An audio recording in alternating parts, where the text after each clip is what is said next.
Hi. Donald Trump அவர்களுக்கு Nobel பரிசு கொடுக்கலாங்க. நிச்சயமா சொல்றேன், நோபல் பரிசு கொடுக்கலாம். என்னடா சொல்ற, அவர் இந்த போர்லாம் நிறுத்தவே இல்லை அப்படின்னு கேட்குறீங்களா? அதை பற்றிலாம் யோசிக்காதீங்க. ஆனால் இன்னைக்கு நம்ம சைனா போன்ற தேசங்கள்லாம் இப்படி உறவா பழகிறோன்னா அதுக்கு உண்மையிலே ட்ரம்ப் மட்டும்தாங்க காரணம். அதுவும் 7 வருஷம், எப்படி 7 வருஷம் கழிச்சு நம்ம சைனா ரஷ்யா போன்ற தேசங்கள்லாம் இப்படி பங்காளி மாதிரி பழகிட்டு இருக்கோன்னா அதுக்கு உண்மையிலே ட்ரம்ப் போட்டு இந்த 50% வரி தாங்க காரணம். ஸோ மிஸ்டர் ட்ரம்ப், உண்மையிலே சொல்கிறேன், எங்களை போன்ற இந்த அந்நிய தேசங்கள்லாம் சேர்த்து வச்சதுக்காகவே உங்களுக்கு நிச்சயமாக நோபல் பரிசு கொடுக்கலாம், நிச்சயமாக நோபல் பரிசுக்கு பரிந்துரைக்கலாம் உங்களை. ஸோ அதனால் நீங்கள் இதோட நிறுத்திடாதீங்க.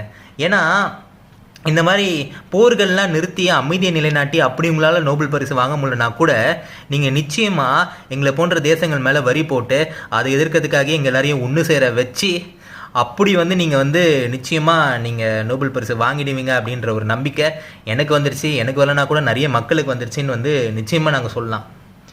ஆனால் ஒரே ஒரு விஷயத்தை நீங்கள் மறந்துடாதீங்க.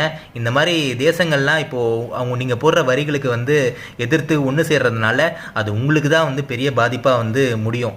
ஸோ அப்படி உங்களுக்கு எந்த ஒரு பாதிப்பும் வரக்கூடாதுன்னு நினச்சிங்கன்னா தயவு செஞ்சு இந்த ரஷ்யா யுக்ரைன் போரை நிறுத்துங்க. இந்த மாதிரி வரி போடுறதை நிறுத்துங்க. மக்கள் நிறைய பேர் பாதிக்கப்படுறாங்க, மக்கள் நிறைய பேர் போர்கள்னால இறந்து போகிறாங்க.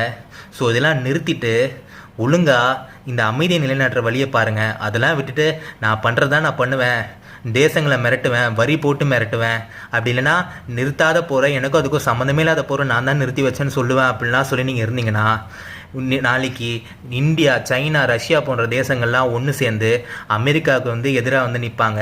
அது உங்களுக்கு தான் ஒரு பெரிய விளைவாக நிற்கும். ஸோ ப்ளீஸ் ஸ்டாப் திஸ் அப்படின்னு சொல்லி நான் இந்த வீடியோ முடிக்கிறேன்.